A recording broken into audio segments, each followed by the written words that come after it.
नमस्कार, KP news 24/7 में आपका स्वागत है। मैं हूं आयुषी विजयवर्गीय आपके साथ। तो चलिए खबरों के सफर की शुरुआत करते हैं और सबसे पहले एक नजर हेडलाइंस पर।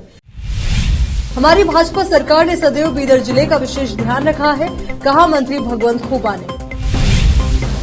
बीदर शहर में विभिन्न क्षेत्रों में गणेश पंडाल स्थापित किए गए। गणेश उत्सव की सभी तैयारी केपी की टीम ने कवर की। कावेरी विवाद गहराने की आशंका, कर्नाटक के मुख्यमंत्री सिद्धरामैया ने तमिलनाडु के लिए पानी छोड़ने से किया इनकार। अमित मालवीय ने सीएम पर साधा निशाना, सिद्धरामैया को सनातन विरोधी बताया। बीजापुर जिला प्रभारी मंत्री एमबी पाटिल ने कहा, ताजा बावली का पानी लोगों के उपयोग के लिए है। धारा 370 जीएसटी, 3 राज्यों का गठन, पुरानी संसद में पीएम मोदी की 50 मिनट की आखिरी स्पीच, हर ऐतिहासिक फैसले की दिलाई याद। संसद में अधीर रंजन ने ऐसा क्या कहा कि हैरान सोनिया बोली, very good, carry on carry on.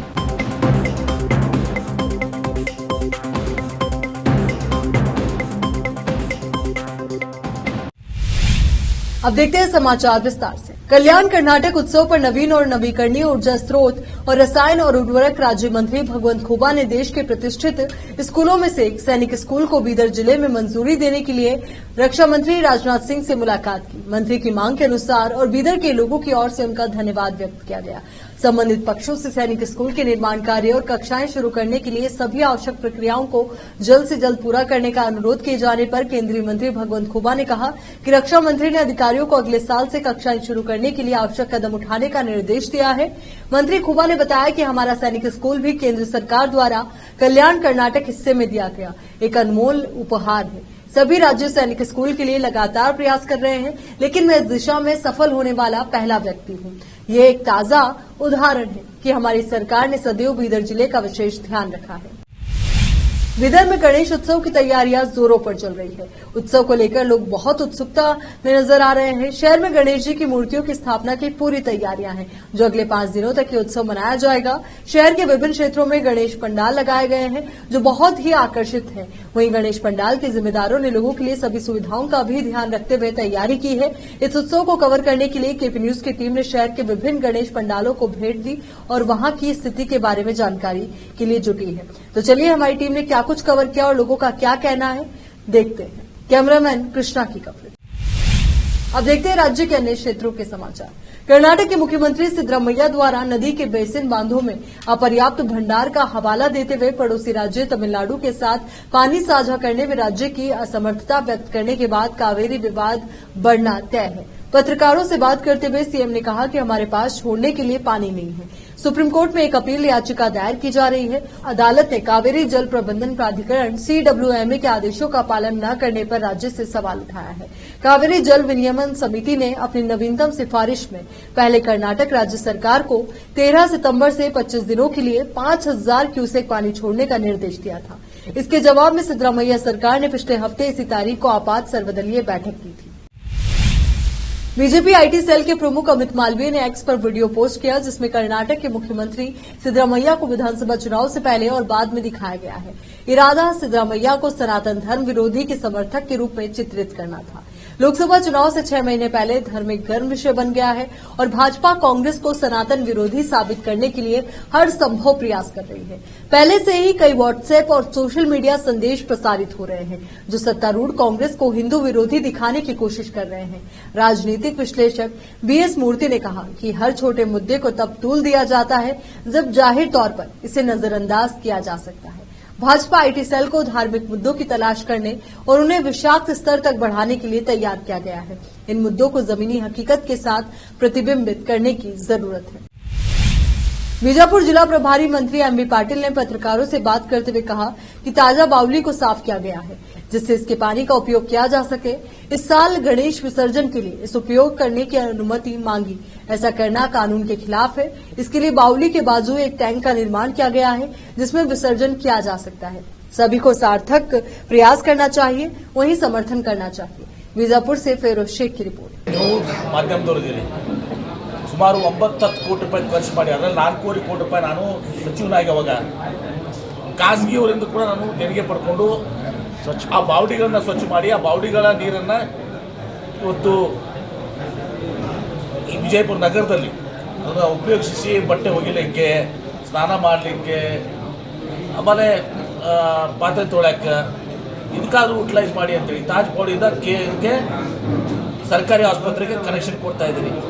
ಹೀಗಿದ್ದಾಗ ನೀವು ಸ್ವಚ್ಛ ಮಾಡಿದಲ್ಲಿ ಬಾವಡಿದಲ್ಲಿ ಹೋಗಿ ಗಣಪತಿಯನ್ನು ವಿಸರ್ಜನೆ ಮಾಡ್ತೀವಿ ಅನ್ನೋದು ಎಷ್ಟರ ಮಟ್ಟಿಗೆ ನಿಮ್ಮ ಸರಿ ಏನು ಉದ್ದೇಶ ಏನಿದಿರ್ಬೋದು. ಅದಕ್ಕೆ ನಾವು ಅಲ್ಲಿ ಪ್ರತಿ ಸಲದಂತೆ ಒಂದು ಇದು ಮಾಡಿಕೊಡ್ತೀವಿ, ಈಗ ಹೊಂಡ ಮಾಡಿಕೊಡ್ತೀವಿ. ಈ ಬೆಂಗಳೂರಲ್ಲಿ ಕೂಡ ನಾವು ಮಾಡ್ತೀವಿ. ಅಲ್ಲಿ ಹೋಗಿ ಸಂಕಿ ಟ್ಯಾಂಕ್ ಹೊರಗಡೆ ಒಂದು ಹೊಂಡ ಮಾಡಿದ್ದಾರೆ, ಅಲ್ಲಿ ಹೋಗಿ ಅದು ವಿಸರ್ಜನೆ ಮಾಡ್ತೀವಿ. ಇದು ನಮ್ಮ ಸರ್ಕಾರದಾಗಲ್ಲ, ಹಿಂದಿನ ಸರ್ಕಾರದಾಗೂ ಅದೇ ಪದ್ಧತಿ ಇತ್ತು. ಕಳೆದ 4 ವರ್ಷ ಬಿಜೆಪಿ ಸರ್ಕಾರದವರು ಸಂಕಿ ಟ್ಯಾಂಕ್ನಲ್ಲಿ ಹೊರಗಡೆ ಒಂದು ಹೊಂಡ ಇರ್ತಿತ್ತು, ಅಲ್ಲಿ ಮಾಡ್ತಿದ್ರು. ಇದನ್ನ ಗೊಂದಲ ಸೃಷ್ಟಿ ಮಾಡಿ ಉದ್ದೇಶ ಬೇರೆ ಬೇರೆ ಇದೆ ಇದೆಲ್ಲರಿಗೂ. ಇದಕ್ಕೆ ಯಾವುದಕ್ಕೂ ಕೂಡ ನಾವು ಆಸ್ಪತ್ರೆ ಕೊಡೋದಿಲ್ಲ. ಅದಷ್ಟೇ ವಿಜೃಂಭಣೆಯಿಂದ ನಿರಾಳವಾಗಿ ನಿಮಗೆ ಎಲ್ಲ ಪರವಾನಗಿಯನ್ನು ಕೊಡ್ತೀವಿ. ಶಾಂತ ರೀತಿಯಿಂದ ಆಚರಣೆ ಮಾಡಲಿಕ್ಕೆ ಯಾವುದೇ ಆಡಳಿತ ಇಲ್ಲ. ನಾನು ಜಿಲ್ಲಾ ಉಸ್ತುವಾರಿ ಸಚಿವನಾಗಿ ನಾನು ನಿಮ್ಮ ಜನತೆಯ ಜೊತೆಗಿದ್ದೀನಿ. ದಯವಿಟ್ಟು ಪರವಾನಗಿ ತೆಗೆದುಕೊಳ್ಳಿ. ನಿಮಗೆ ಯಾವುದೇ ಆತಂಕ ಆಗದೆ ವಿಜೃಂಭಣೆಯಿಂದ ಇದು ಮಾಡಲಿಕ್ಕೆ ನಿಮ್ಗೆಲ್ಲರೂ ಕೂಡ ನಾವು ಸಹಕಾರ ಕೊಡ್ತೇವೆ. High security registration plates HSRP लगाने के संबंध में राज्य परिवहन विभाग के सामने जनता के कई सवाल आने के बाद विभाग ने चरण दर चरण प्रक्रिया प्रवाह का विवरण देते हुए एक सार्वजनिक नोटिस जारी किया। जिनके पास 1 अप्रैल 2019 से पहले पंजीकृत वाहन है, वे अपना HSRP जुड़ाव बुक करने के लिए निम्नलिखित वेबसाइटों में से किसी एक पर जा सकते हैं: transport.karnataka.gov.in या SIAM.in। वाहन निर्माता चुने कि वाहन का विवरण भरें, सुविधा के अनुसार डीलर का स्थान चुनें और HSRP शुल्क का ऑनलाइन भुगतान करें। भुगतान के बाद वाहन मालिक को एक OTP भेजा जाएगा और मालिक वाहन जोड़ने की तारीख और समय चुन सकता है। कोई व्यक्ति या तो वाहन निर्माता या डीलर के पास जा सकता है या सुविधा के अनुसार इसे अपने घर या कार्यालय में करवाना चुन सकता है। यहाँ रुक रहे एक छोटे से ब्रेक के लिए, जल्द हाजिर होंगे।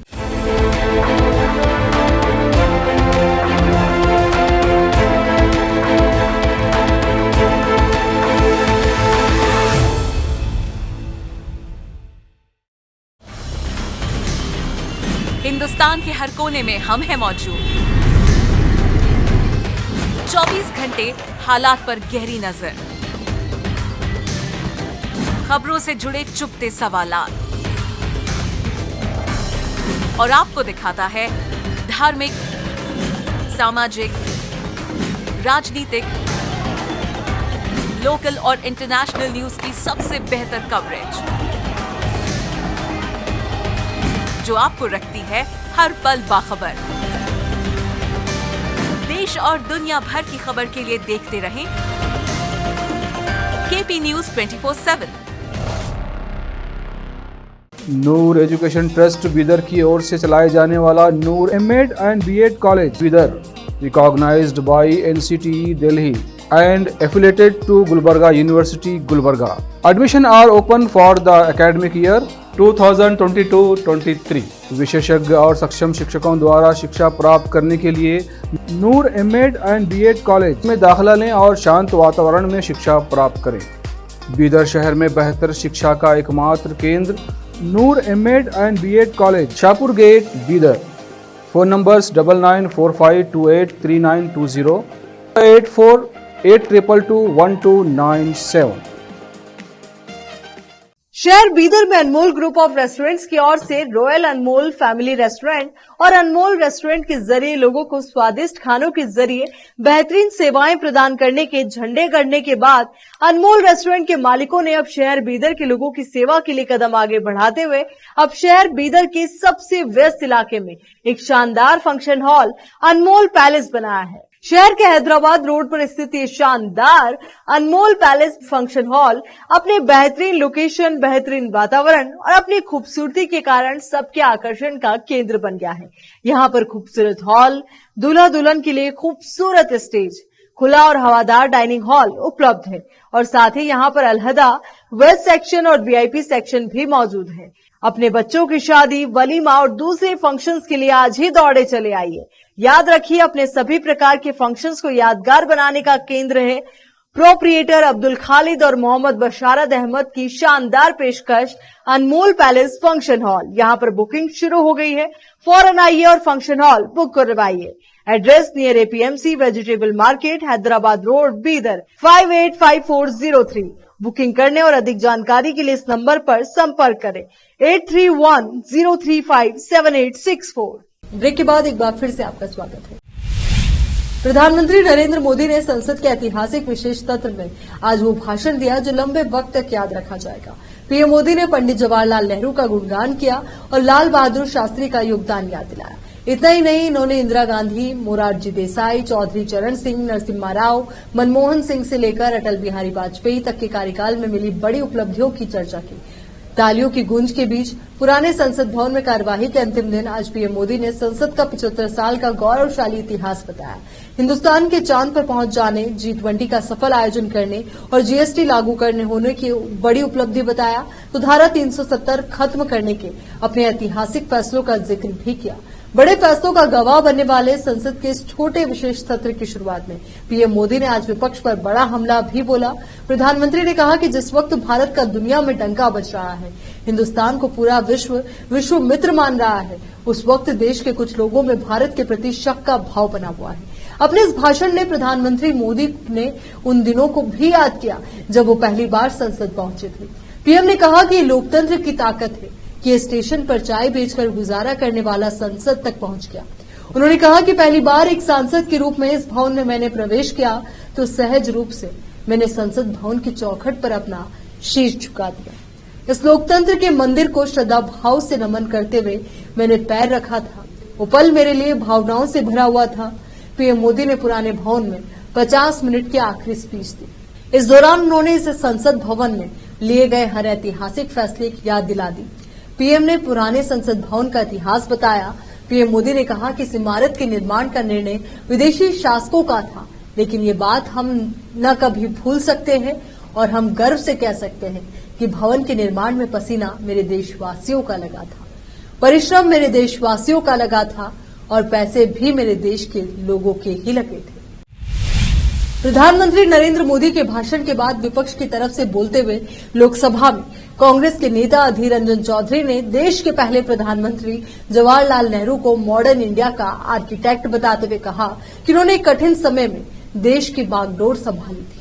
चौधरी ने 14-15 अगस्त 1947 को आधी रात में संविधान सभा में जवाहरलाल नेहरू द्वारा दिए गए ऐतिहासिक भाषण ट्रिस्ट विद डेस्टिनी को याद करते हुए कहा कि जवाहरलाल नेहरू के साथ ही उस समय संविधान सभा के हर सदस्य ने ये शपथ ली थी कि सब मिलकर देश को आगे बढ़ाएंगे। उन्होंने कहा कि नेहरू की दूरदर्शिता और विक्रम साराभाई की अगुवाई में इसरो बना। 1975 में देश ने आर्यभट्ट सैटेलाइट लॉन्च किया, लेकिन आज इंडिया और भारत की बात करने वाले बताएं कि चंद्रयान 3 की कामयाबी के बाद अब इसरो को क्या कहेंगे, उसमें भी इंडिया लगा है। अधीर रंजन चौधरी के भाषण के दौरान सोनिया गांधी लगातार उन्हें गाइड करती रही और महत्वपूर्ण पॉइंट्स बताती रही।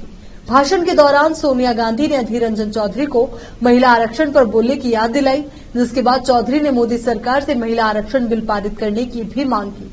बाद में सोनिया गांधी ने अधीर रंजन चौधरी के भाषण की तारीफ करते हुए उन्हें वेरी गुड भी कहा। अधीर रंजन चौधरी ने लोकसभा में एनडीए के पूर्व प्रधानमंत्री अटल बिहारी वाजपेयी की जमकर तारीफ करते हुए मोदी सरकार पर निशाना भी साधा। उन्होंने कहा कि मनमोहन सिंह मौन नहीं थे, वो बात कम और काम ज्यादा करते थे। चौधरी ने मोदी पर सवाल उठाते हुए पूछा कि 75 साल का अमृतकाल कहां से लाया गया। संसद का विशेष सत्र जोर शोर के साथ सोमवार 18 सितंबर से शुरू हो गया। संसद में लोकसभा और राज्यसभा दोनों ही सदनों की कार्यवाही सुचारू रूप से चल रही है। विशेष सत्र में लोकसभा में पीएम मोदी ने पूर्व पीएम जवाहरलाल नेहरू को याद किया, तो वहीं राज्यसभा में कांग्रेस के राष्ट्रीय अध्यक्ष मल्लिकार्जुन खड़गे ने उपराष्ट्रपति और सदन के सभापति जगदीप धनखड़ को दिलदार इंसान बताया। तो अब जानते हैं ये पूरा मसला क्या रहा। विशेष सत्र के दौरान राज्यसभा में कांग्रेस के राष्ट्रीय अध्यक्ष मल्लिकार्जुन खड़गे भाषण दे रहे थे। इस दौरान खड़गे ने बताया कि उन्होंने भी सदन में करीब 14 साल का वक्त बिताया है। उन्होंने कहा कि कई नेताओं का भाषण सुनने का काफी कम वक्त मिला। हालांकि इसके बाद सभापति और धनखड़ और खड़गे के बीच ऐसा वाकया हुआ जिससे पूरा सदन ही ठहाकों से गूंज उठा। दरअसल मल्लिकार्जुन खड़गे के भाषण के बीच कांग्रेस सांसद राजीव शुक्ला अपनी सीट से उठकर कहीं जाने लगे। खड़गे ने उन्हें टोका और पूछा कि कहां जा रहे हो। उन्होंने कहा कि बड़ी हड़बड़ी में जा रहे थे, इसलिए मैंने पूछा। इस पर सभापति ने मजाक में कहा कि कानून का उल्लंघन भी है। इस पर खड़गे ने कहा कि सदन में कानून के उल्लंघन बहुत होते हैं, फिर भी आप दिलदार हैं, सब कुछ संभाल लेते हैं, इसलिए संजय सिंह और चड्ढा को वापस बुला लो। इस पर सभी सदस्यों ने कहा कि दोनों सदस्य वापस आ गए। संसद के विशेष सत्र की शुरुआत सोमवार 18 सितंबर 2023 से कर दी गई है। विशेष सत्र से पहले पीएम मोदी ने मीडिया को संबोधित किया। इसके बाद पीएम ने सबसे पहले संसद के विशेष सत्र को भी संबोधित किया और संसद के पुराने दिनों और पूर्व नेताओं को याद किया। अपने संबोधन में पीएम मोदी ने पूर्व पीएम जवाहरलाल नेहरू और लाल बहादुर शास्त्री को भी याद किया और उनकी जमकर तारीफ की। संसद के विशेष सत्र में पीएम मोदी ने नए संसद भवन के लिए उत्सुक भी दिखे और पुराने संसद भवन के लिए भावुक भी। उन्होंने संसद भवन की गरिमा को याद किया और इस बात पर चर्चा की कि देश की प्रगति में संसद का कितना अधिक योगदान रहा। पीएम मोदी ने इस दौरान पूर्व में देश के पीएम के पद पर रहे लोगों की तारीफ भी की। पीएम मोदी ने पूर्व पीएम जवाहरलाल नेहरू की तारीफ में कहा कि सदन में पूर्व पीएम के स्ट्रोक ऑफ मिडनाइट की गूंज सभी को प्रेरित करती रहेगी। पीएम ने कहा कि नेहरू जी ने बाबा साहेब अम्बेडकर को अपनी सरकार में मंत्री के रूप में शामिल किया था और देश में बेस्ट प्रैक्टिसेस लाने पर जोर दिया करते थे। फैक्ट्री कानून में अंतर्राष्ट्रीय सुझावों को शामिल करने का फायदा आज तक देश को मिल रहा है। पीएम ने कहा कि नेहरू जी की सरकार में ही बाबा अम्बेडकर वाटर पॉलिसी भी लाए थे। केंद्र सरकार द्वारा संसद का विशेष सत्र बुलाया गया। ये विशेष सत्र 18 से 22 सितंबर तक चलेगा। इस बीच विपक्षी दलों द्वारा लगातार विशेष सत्र को लेकर बयानबाजी की जा रही है। इस बाबत बोलते हुए कांग्रेस पार्टी के नेता प्रतिपक्ष अधीर रंजन चौधरी ने कहा कि मैं शुरू से कह रहा हूं कि काफी बेतुका है। सरकार ने इस विशेष सत्र में इतने सारे बिल पास करने का फैसला क्यों लिया है। उन्होंने कहा कि ये उन्हें यानी कि केंद्र सरकार को स्पष्ट करने की जरूरत है। विशेष सत्र आमतौर पर किसी विशेष एजेंडे के लिए बुलाया जाता है जिसमें केवल उन्हीं मुद्दों पर चर्चा की जाती है, लेकिन सरकार ने इस बाबत कोई स्पष्टता नहीं दी है। हम सरकार की मंशा को लेकर चिंतित हैं। हमें पीएम मोदी के संसद में बोलने से कोई दिक्कत नहीं है। आम आदमी पार्टी के सांसद राघव चड्ढा और संजय सिंह के निलंबन पर आम आदमी पार्टी सांसद सुशील कुमार रिंकू ने कहा कि हम आज एक नए सदन में प्रवेश करेंगे और चूंकि वे भी राघव चड्ढा और संजय सिंह भी चुने हुए प्रतिनिधि हैं, इसलिए उचित सम्मान पाने के वे भी हकदार हैं। उन्होंने कहा कि सभी विपक्षी दलों ने उनके निलंबन को रद्द करने की मांग की है। मुझे पिछले सत्र में भी निलंबित किया गया था, लेकिन मैं आज संसद के सत्र में भाग लूंगा। इस बाबत आम आदमी पार्टी ने सभी सांसदों के लिए व्हिप जारी किया। व्हिप में पार्टी ने लिखा, राज्यसभा में आम आदमी पार्टी के सभी सदस्यों को सूचित किया जाता है कि आगामी विशेष सत्र में राज्यसभा में कुछ बहुत महत्वपूर्ण मुद्दे उठाए जाएंगे।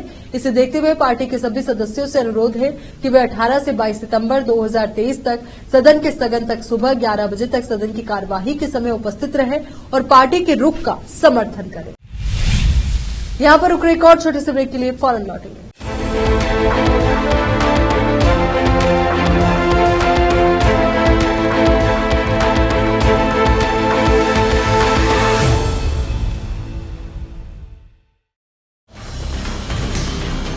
हिंदुस्तान के हर कोने में हम हैं मौजूद। 24 घंटे हालात पर गहरी नजर, खबरों से जुड़े चुपते सवालात और आपको दिखाता है धार्मिक, सामाजिक, राजनीतिक, लोकल और इंटरनेशनल न्यूज की सबसे बेहतर कवरेज जो आपको रखती है हर पल बाखबर। देश और दुनिया भर की खबर के लिए देखते रहें KP news 24/7। Noor education trust Bidar की ओर से चलाए जाने वाला Noor MEd and BEd college Bidar, recognized by NCTE Delhi and affiliated to Gulbarga University, Gulbarga. Admission are open for the academic year 2022-23. विशेषज्ञ और सक्षम शिक्षकों द्वारा शिक्षा प्राप्त करने के लिए नूर एमएड एंड बीएड कॉलेज में दाखिला लें और शांत वातावरण में शिक्षा प्राप्त करें। बीदर शहर में बेहतर शिक्षा का एकमात्र केंद्र Noor MEd and BEd college, Shahpur gate, Bidar.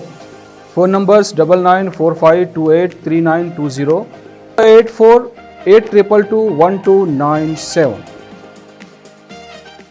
शहर बीदर में अनमोल ग्रुप ऑफ रेस्टोरेंट्स की ओर से रॉयल अनमोल फैमिली रेस्टोरेंट और अनमोल रेस्टोरेंट के जरिए लोगों को स्वादिष्ट खानों के जरिए बेहतरीन सेवाएं प्रदान करने के झंडे गड़ने के बाद अनमोल रेस्टोरेंट के मालिकों ने अब शहर बीदर के लोगों की सेवा के लिए कदम आगे बढ़ाते हुए अब शहर बीदर के सबसे व्यस्त इलाके में एक शानदार फंक्शन हॉल अनमोल पैलेस बनाया है। शहर के हैदराबाद रोड पर स्थित ये शानदार अनमोल पैलेस फंक्शन हॉल अपने बेहतरीन लोकेशन, बेहतरीन वातावरण और अपनी खूबसूरती के कारण सबके आकर्षण का केंद्र बन गया है।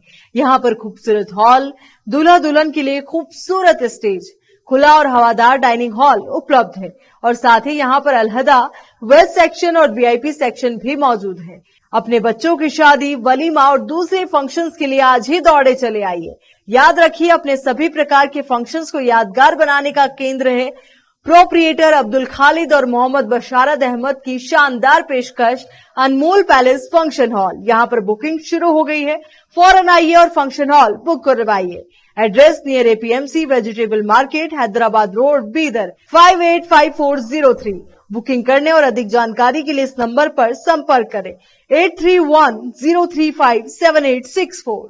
ब्रेक के बाद बढ़ते आगे।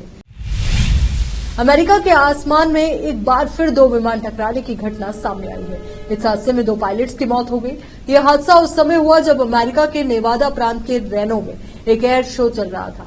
विमानों की आसमान में टक्कर इतनी भीषण थी कि दोनों पायलट्स की मौत के साथ ही आसपास कई किलोमीटर के दायरे में विमानों का मलबा फैल गया।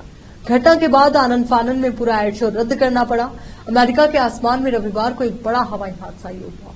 अमेरिका में नेवादा प्रांत की पूरी घटना है, जहां पर national championship air races and air show के दौरान 2 विमान आपस में टकरा गए। विमानों की टक्कर इतनी भीषण थी कि विमानों के कलपुर्जे आसपास के इलाकों में करीब 1.5 मील तक बिखर गए। इस विमान दुर्घटना में दोनों पायलट्स की जान चली गई। रेनो एयर रेसिंग एसोसिएशन ने एक बयान जारी कर बताया कि रविवार को दोपहर करीब 2:15 पर T6 कोल्ड रेस की समाप्ति के दौरान 2 विमान लैंडिंग के दौरान एक दूसरे से टकरा गए। हादसे में दोनों पायलट्स की मौत की पुष्टि हो गई है। आसमान में एयर शो के दौरान करतब दिखाने के दौरान दोनों विमान आपस में टकरा गए। इस वजह से दोनों पायलट्स की जान चली गई, जबकि दोनों पायलट बेहद स्किल्ड पायलट थे और T6 क्लास के स्वर्ण विजेता थे। दोनों पायलट के परिवारों को सूचना दे दी गई है। हादसे के बाद आनन फानन में एयर शो को रद्द किया गया। अमेरिका के फेडरल एविएशन एडमिनिस्ट्रेशन के नेशनल ट्रांसपोर्टेशन सेफ्टी बोर्ड ने इस विमान हादसे की जांच शुरू कर दी है। विमानों के मलबे की जांच की जा रही है। जांच में हादसे का कारण पता लगाने का प्रयास किया जा रहा है। चीन और ताइवान में हाल ही के समय में तनाव काफी बढ़ गया है। ताइवान के उपराष्ट्रपति पिछले दिनों अमेरिका रुके, इसके बाद से ही चीन की बोहें तनी हुई है। चीन ने ताइवान की हवाई सीमा पर अपने फाइटर जेट भेजकर अपने कुत्सित इरादे जाहिर किए हैं। अमेरिका और पश्चिमी देशों की एकता के बीच वैश्विक कूटनीति में चीन अब अपने को अलग थलग महसूस करने में लगा है। G20 में भारत तेजी से विश्व के पटल पर उभर कर आया। इसके विपरीत चीन अलग थलग दिखाई दिया। इसी बीच अमेरिका जो लगातार ताइवान के पक्ष में मजबूती से खड़ा है, ऐसे में चीन द्वारा आक्रामकता दिखाते हुए 2 नहीं बल्कि 103 फाइटर जेट ताइवान की हवाई सीमा के करीब भेजना खतरनाक माना जा रहा है। संभावित हमले को देखते हुए ताइवान ने अलर्ट जारी कर दिया है। इससे एक बार फिर लग रहा है कि कहीं जंग शुरू न हो जाए। ताइवान के रक्षा मंत्रालय ने सोमवार को अलर्ट जारी करते हुए कहा कि चीन ने बीते 24 घंटे में अपनी सैन्य गतिविधियों में काफी इजाफा किया है। इस दौरान ताइवान ने हवाई सीमा के करीब चीन के 103 फाइटर जेट्स का पता लगाया। ताइवान को डराने के लिए हाल ही के समय में चीन लगातार हरकतें कर रहा है। इस बार 103 फाइटर जेट भेजकर ताइवान पर दबाव बनाया है। बताया गया है कि चीन ने यह हरकत 17 सितंबर से 18 सितंबर के बीच की है। अब एक नजर फिल्मी समाचारों पर। गणपत से टाइगर श्रॉफ का दमदार लुक आया सामने। अब समाचार खेल जगत के हैं। वर्ल्ड कप से पहले ऑस्ट्रेलिया को लगा झटका, स्टार खिलाड़ी को करना होगा रिप्लेस। आखिर में देखते हैं समाचार बाजार के। सोने चांदी के भाव ने अचानक भरी उड़ान, 10 ग्राम गोल्ड की कीमत 60,000 के पार। चलिए एक बार फिर से नजर डालते हैं हेडलाइंस पर। हमारी भाजपा सरकार ने सदैव बीदर जिले का विशेष ध्यान रखा है, कहा मंत्री भगवंत खुबा ने। बीदर शहर में विभिन्न क्षेत्रों में गणेश पंडाल स्थापित किए गए। गणेश उत्सव की सभी तैयारी केपी की टीम ने कवर की। कावेरी विवाद गहराने की आशंका, कर्नाटक के मुख्यमंत्री सिद्धरामैया ने तमिलनाडु के लिए पानी छोड़ने से किया इनकार। अमित मालवीय ने सीएम पर साधा निशाना, सिद्धरामैया को सनातन विरोधी बताया। बीजापुर जिला प्रभारी मंत्री एमबी पाटिल ने कहा, ताजा बावली का पानी लोगों के उपयोग के लिए है। धारा 370 जीएसटी, 3 राज्यों का गठन, पुरानी संसद में पीएम मोदी की 50 मिनट की आखिरी स्पीच, हर ऐतिहासिक फैसले की दिलाई याद। संसद में अधीर रंजन ने ऐसा क्या कहा कि हैरान सोनिया बोली, very good, carry on, carry on.